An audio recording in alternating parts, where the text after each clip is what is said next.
Welcome back to Bloom. You might be suppressing your emotions and not even know it. If you find yourself saying, it's fine, it's okay, I'm okay, when it's really not, that's a sign that you could be avoiding your feelings. Joining us today is mental toughness expert and author of Maximize Your Emotional Intelligence, Eric Rittmeyer. Welcome back to Bloom, Eric.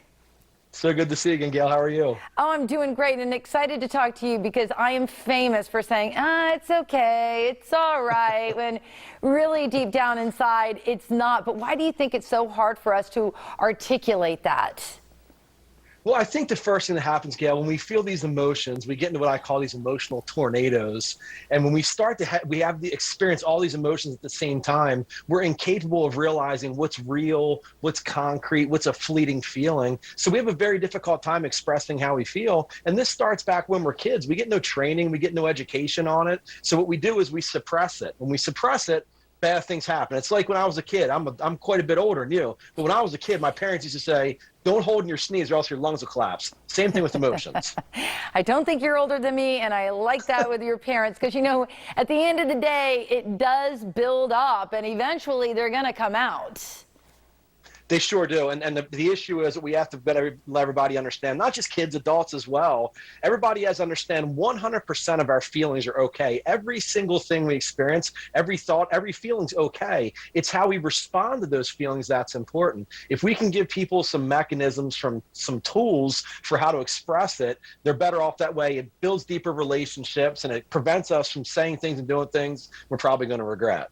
So, you know, I think now, especially as we come through this pandemic together, a lot of us have feelings in our minds and we might feel alone when really we're not. So what do you say to those who are feeling alone in their mind? Yeah, and this is a big part of it too. Obviously, May being Mental Health Awareness Month, you know, the gut instinct whenever we feel something is we're the only one. Nobody else would understand. I can't tell anybody this. I don't want to share my thoughts with anybody. So we have to realize that a lot of times things we're experiencing, other people are experiencing as well. You know, I keep hearing this phrase they're saying, Gail, we're all in the same boat. And I don't like that. I don't like to use that phrase. I prefer to say we're all in the same storm. We're not in the same boat. The boat we came into this storm on varied based on our level of mental preparedness. Some of us were on a 50-foot fully staffed yacht. Others of us were on a 5-foot inflatable boat with a hole in the boat and one oar. So the key is to realize that we have to talk to others. We're not alone. A lot of us are feeling the same stuff. Do you think people don't talk about it because they're worried that they'll look weak? 100%, especially the boys. This is the problem. I do a lot of television on this. I write a lot on this.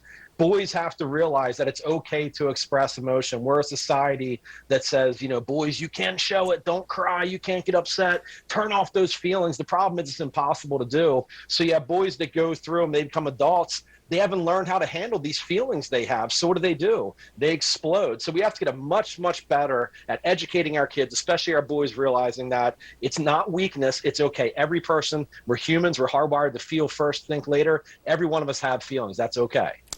So lately, though, I still go back to we're having a lot of different feelings from, you know, fear to anxiety, or, you know, people are just juggling a lot these days. So if you have so many feelings inside, how do you separate them?